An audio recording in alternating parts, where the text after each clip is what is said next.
আর পেরিয়ে যেতে দিলাম না। এটা কি রে? মাথা হ্যাং হলে হচ্ছে না মাতুব্বার। আমি আমার শাশুড়ির মা কব না শাশুড়ি কব, কোনটা কব কয়ে দাও। এবাইতে তুই এক কাজ কর, ওই মাম্মি ডার্লিং কবি।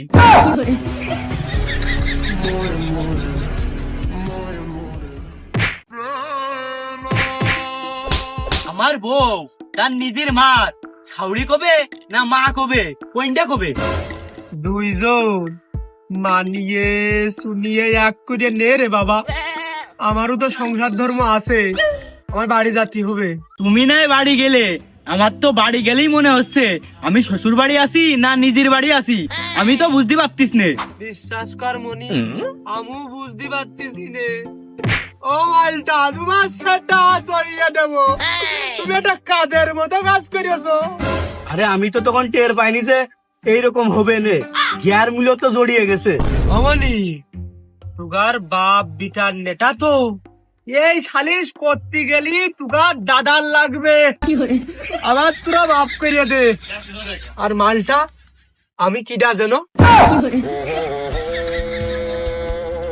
তুমি আমাকে কুরবান ভাই, মাতুব্বার প্রিয় অভিভাবক। তা আবার হয় নাকি? তাহলে আমি হেনে কে? ও কুরবান ভাই, তুমি সালিশ করতে এসো আমাদের বাপ বিটার। তুগার বাপ বিটার সালিশ আমি করতে যাবো কেন? শোনো মাতুব্বার, নাটক থাপালি হচ্ছে না, আমার প্রশ্নের উত্তর দিয়ে যাবা, যেহেতু মাতুব্বার হয়েছো। হ্যাঁ, কি প্রশ্ন তুই কর দিনি? তোর প্রশ্নের উত্তর দে, আমি এনতে দূর হই। আমি কি নিজের বাড়ি আসি না আমি ঘর দামই? তুই দোকানে সরাটে বসে আছিস? বাদে যে আমার বোন, সে আমার বউ হয় কোন কায়দায়? এই শালা জানি। আমার এর ভিতরে টানিস নে। তাহলে আমি এর মধ্যে কে? আমার আব্বার বিয়েন, আমার আব্বার ঘরে থাকবে কোন কায়দায়? লোকে দেখলি কি কয়? সি সি, ওই লোকের কাছে শুনতে হবে। পুরো আমার বুবু সাউড়িয়ে গেল, আর আমার খালা সাউড়িয়ে গেল। এটা আমার এখন মেনে নিতে হবে। আর এখন জমি আমার ফাঁস হয়ে গেল, 2 ভাগ হয়ে গেল। এই শালা, বেশি কথা বলি মেয়ে কিন্তু ছাড়িয়ে নিবানে। মাতুব্বার দেখেছো?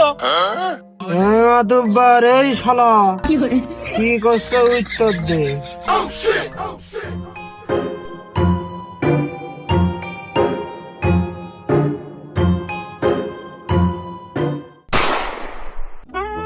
মাতুব্বার, আমার জীবন এখন ধ্বংসের পথে। আমার বাপের জমি কি এখন ফাঁস দিতে হবে?